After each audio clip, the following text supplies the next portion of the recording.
Hi, this is Pete Lyons with Let's Play Salesforce, and tonight, for possibly the first time ever, I have someone on the channel whose last name I can actually pronounce without butchering it.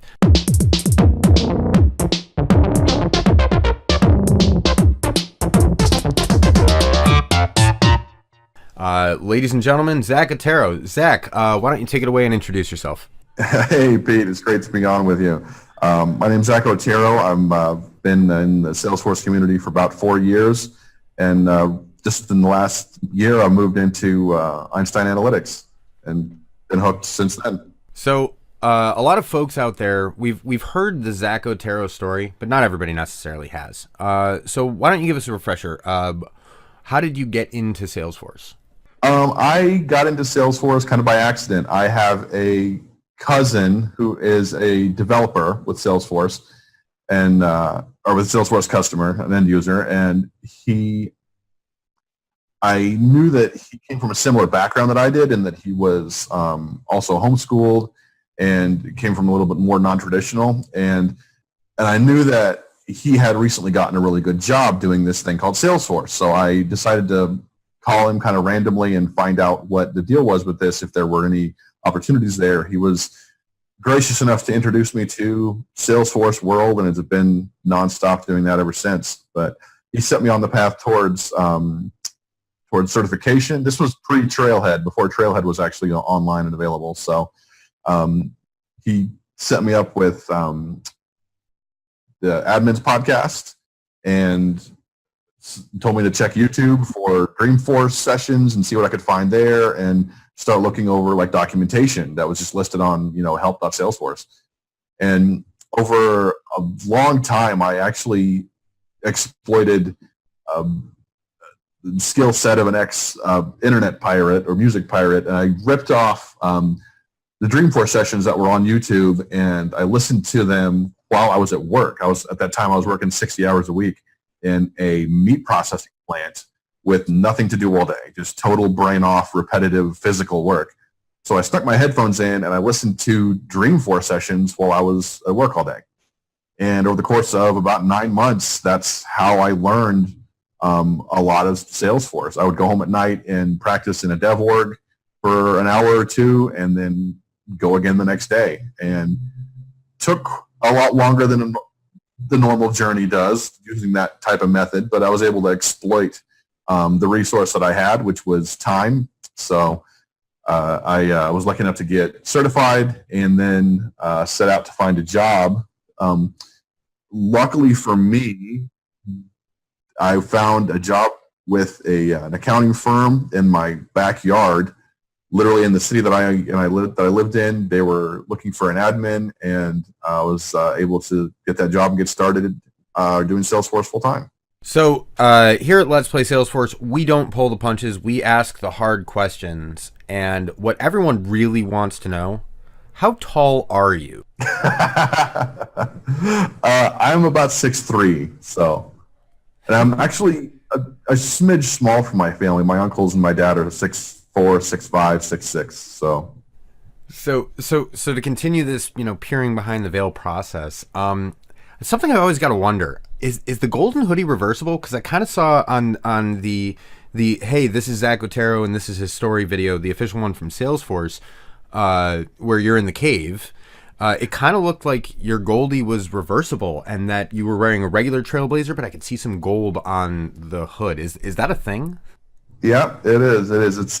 It's reversible. Little known fact. If you haven't seen one in real life up close, you can see them at Dreamforce. Come up and we'll get a selfie together. But yeah, they are reversible. They're. I don't know why that decision was made. Maybe it's just because if you want to be at least a little discreet and not just be a walking disco ball, then you can flip it around to be like at least a little more on the DL about the bling. But so this way you don't have to carry two hoodies with you. Like how do you even wash that thing? Aren't you worried like the little gold chips are gonna fall off? Yeah, that's dry clean only for sure. But that's if you wash it. Like it's kind of like the lucky socks. If you wash it, then all the luck runs out. So or like Steve Mo's dream coat. Yeah, exactly. It's like, yeah, how do you? Yeah, we have to use the same dry cleaner. It's the Salesforce provided approved dry cleaners. So let's talk about the value of community-based learning. So you mentioned that you would get these videos from YouTube about Salesforce, and you would just like grind away at that while you were working. But now that you're actually working in an environment that facilitates Salesforce, has this changed how you learn? And also, how has community-based content evolved between obviously the pre-Trailhead days and now? Yeah, let's kind of unpack that a little bit.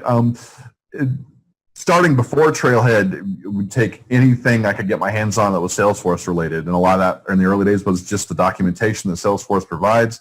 There was obviously some blogs. Button Click Admin podcast was a big thing that had a lot of pointers, and they would promote a lot of people that had content out there that you hadn't maybe seen or heard of.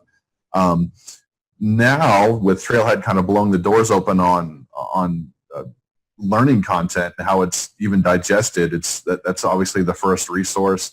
I love being in a full-time position that encourages my use of Trailhead, and is happy to see me doing it. Some places aren't as accommodating, but then there's a whole universe of all the blogs, and the last few years it's just really just exploded, and the people that will just put up the quick fix to, oh, by the way, this is how you fix XYZ problem in case you've encountered it.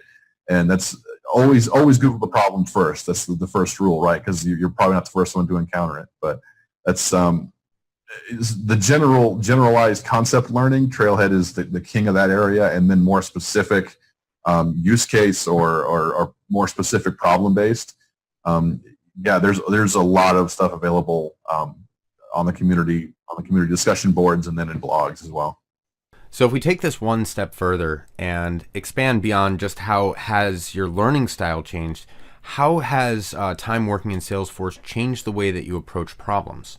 Oh, pretty drastically. I'm usually now I find myself being much more analytical.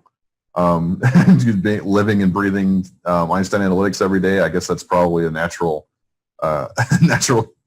conclusion to arrive at. I find myself using percentages more than I ever thought I would in my life, thinking more in terms of numbers and rationalizing and trying to break problems down into smaller parts, and really trying to take apart the components of what makes this problem consists of and how to tackle it. Beforehand, it was, usually you kind of approach a problem almost monolithically. It's just this kind of large impenetrable thing, and the kind of admin skill set kicks in. You start picking it apart and figuring it out. But yeah, it definitely changes the way you think about things. I think it makes you more adaptable.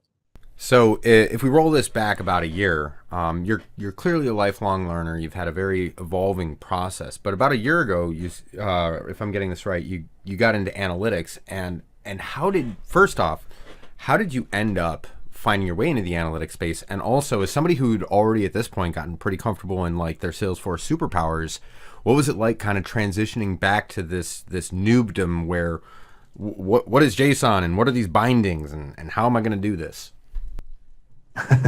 Yeah, that was a big leap for sure. I'd been an admin for about not quite 3 years to the day, but pretty darn close. Let's say up till that point, I had pretty successfully gotten through every problem that I'd come across. I was able to build up some confidence, basically, to where I was confident in my problem-solving abilities, at least a lot more than I had been previously.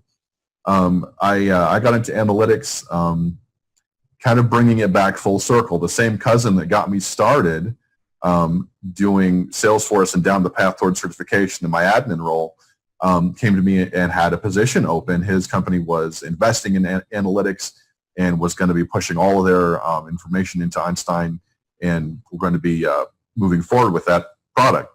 And they had a job posting for that, a full-time position to do that. And I actually turned him down. I'm like, that is just a really heavy lift, and it scares me to death. And I don't know that's for me. And as luck would have it, I actually got a second chance at it. And I'm like, okay, maybe this is something I should pay attention to. I think if fate doesn't usually knock twice, if it does, it's usually noteworthy. So I think I took a little bit more notice the second time. I'm like, okay, maybe this is where I need to be focusing some energy. So I actually accepted the position and actually work with him now, which is a really cool way to kind of bring my career around full circle from where it started a few years ago. But then, yeah, being a brand new to the Einstein Analytics platform and product was daunting. It's to be sure, it's not admin land anymore, where everything is really intuitive and button click and configurable. Sometimes the problems are a little bit more complex and take a bit more to figure out. And the learning curve was steep, but I think I talked myself up just enough to where I to take the plunge, where I had just enough confidence to take on the new product. So, and I'm really glad I did. It's been a great learning experience. I can't imagine learning any quicker than I have over the last year about this amazing product and platform that I had no idea was so deep. But that's just the nature of Salesforce. You don't realize that it's so expansive, and these even outlying areas maybe from the core CRM product go as deep and are as in depth as they really are until you get in. So one thing we do tend to talk about on this channel a lot is how training material has evolved over time, and not just through more people joining the community and posting their content, but especially through Salesforce seeing this need. We've now got the embedded training videos, we've got the learning map, we've got the adventure app. But where do you think that there's still opportunities to expand this? Do you see gaps? Because one critique I get is that, there's kind of this cliff between, or this gulf between Trailhead and my content. I get that sometimes, I understand. But where, if there were other niches to fill, where would you see opportunity to expand that? I don't know, just try to close that gap. I think you hit the nail right on the head. And a lot of it is terminology. Sometimes I found that the understanding the terms correctly can really open the doors to the understanding. It's I say sometimes half of the battle can be the terminology and understanding what things are called. So I think that's one thing, especially if people are transitioning from a traditional admin or dev role into analytics. Just understanding your basic orientation of how you're going to deliver these incredible analytics at the end of the day. But yeah, I think there's definitely still room to close that gap and bring those two worlds a little bit closer together. Trailhead, I think, is still king of the training material, especially with the super badges they have out now that really make you think about how to problem solve. I think that's a really great step in the right direction, to really make you step back and analyze your understanding and really kind of challenge some preconceived notions and really make you dig into the meat of how you're solving the problems that they're presenting you. So I think that's a great step in the right direction. All right, so last question before we wrap up for the night. If you have any advice in general to either somebody who's transitioning from not Salesforce into Salesforce, or looking to make that move, or looking to role change into analytics, do you have any general non-technical advice? Take your time. Try not to get overwhelmed. Basically, my mantra is start somewhere, anywhere, and just keep going. Bite it off into small chunks that you can digest, and just keep moving forward, basically. But because it is easy to get overwhelmed when you step back and look at the enormity of what you're trying to accomplish. And yeah, start small and expand from there. All right, Zach, can you take us out? Absolutely. If you enjoyed this video, please don't forget to like and subscribe. And as always, thanks for watching.